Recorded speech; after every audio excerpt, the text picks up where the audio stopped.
we're asked to solve these problems by factoring and using the zero product property. So the first thing we're going to look for is, can we scale the numbers down? Can I scale down a 3, a 10, and an 8?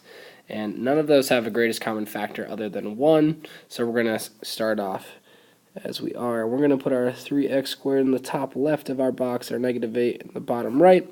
And to figure out what goes in the other two corners of our box, we're going to multiply the current corners. So 3x squared times negative 8 will give us negative 24x squared. And what we're doing is we're splitting up the 10x so it fits into those other two boxes. We're going to ask ourselves, what multiplies to the top negative 24 while adding to 10? And that should be 12x and negative 2x. It doesn't matter which box these be placed in. And then we look for the greatest common factor. So looking up the boxes here, the greatest common factor between 3 and 12 is going to be 3. It's the biggest number I can divide out of both, and they share an x to the first power. Looking up a negative 2 and a negative 8, they're both negative. I can divide out a negative 2, because 2 is the biggest number we can divide out of 2 and 8. We can divide out to the left here at the top. They just share an x, so 1x. And the bottom left, if we look across, we can divide 4 out of both 8 and 12. To double check, we can look that 4 times negative 2 is negative 8. Everything should multiply in. So now we should be able to write our quadratic into factored form of x plus 4 and 3x minus 2. Remember that equaled 0 from up top here. And zero product property says that we can set each factor equal to 0. So in doing so, we can set x plus 4 equal to 0, subtract 4 to get x by itself. So 4 is one of our zeros. And on this other factor, we're going to add 2. So 3x equals 2, and then divide by 3. We can leave it as a fraction and say the other 0 is 2/3. The trick to the next problem is to notice that we don't equal 0 yet. So it says negative 18. If we want that side to equal 0, we need to add 18 to begin with. So that way we get x squared plus 9x plus 18 now equals 0. And now we can factor and use zero product property. So again, we're going to place our x squared in the top left, our constant is 18 in the bottom right, and we're going to split up that 9x into our other two boxes. So 18 times x squared is 18x squared.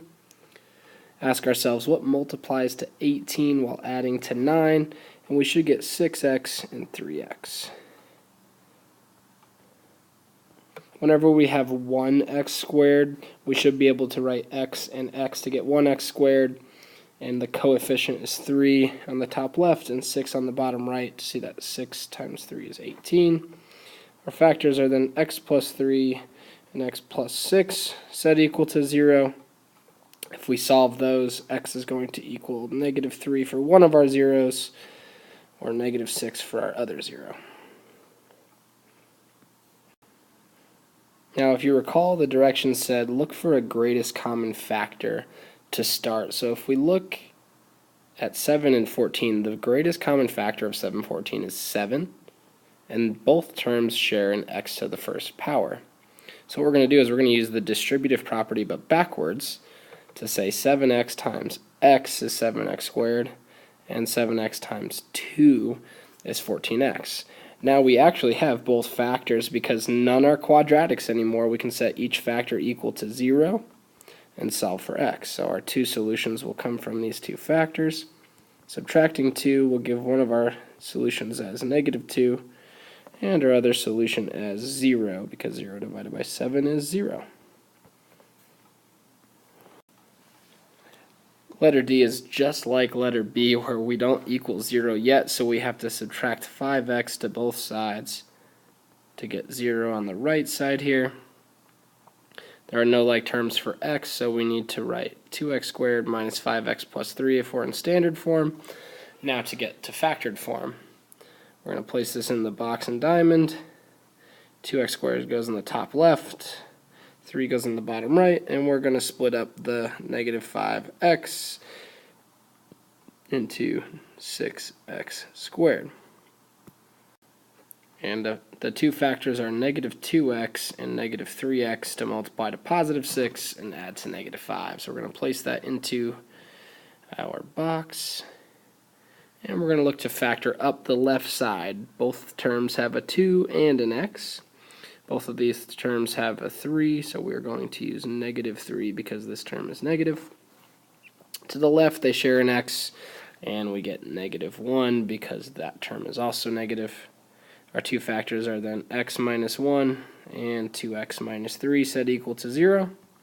Zero product property will say that x equals 1 from the first factor, and x equals positive 3 over 2 for our second factor.